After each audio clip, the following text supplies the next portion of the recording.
Mr. Chairman, and thank you to members and to my good friend Justice Poe.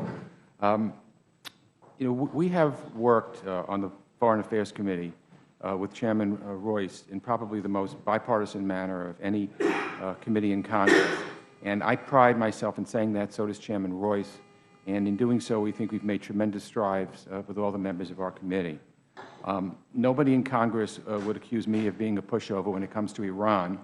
I've authored sanctions bills. I oppose the nuclear agreement. And going forward, I'll do whatever I can do to hold Iran's leaders accountable and to keep a nuclear weapon out of their hands. And to add to that, I certainly have enormous sympathy for American victims of Iranian terrorism and their families. They deserve justice.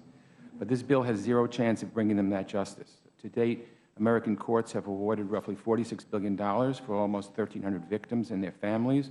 And even if Iran had any intention of paying that amount, and I wouldn't bet on that, this legislation would actually make it more difficult for Iran to do so. You see, Iran only has access to about $20 billion of its reserves. All the other resources Iran would need to pay for these judgments are frozen by international sanctions. Iran cannot use these frozen resources to compensate victims.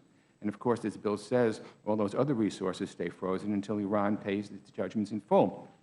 So it's a catch-22, because this bill isn't about providing justice to the victims of terrorism. It really just uses the suffering of those victims to score political points, and I just don't think that's right. The bill is the first volley in the effort to try to undermine the Iran deal. Look, I didn't like the Iran deal, but we had a vote. I'm still going to fight all these issues, but it looks like the effort that has taken so much of the House's time to undermine Obamacare, voting and re-voting on a settled issue, and like the effort to kill Obamacare, it just won't work. So rather, we should send legislation to the President that will strengthen enforcement for the nuclear deal, protect our friends and allies in the region, and crack down on Iran's support for terrorist organizations.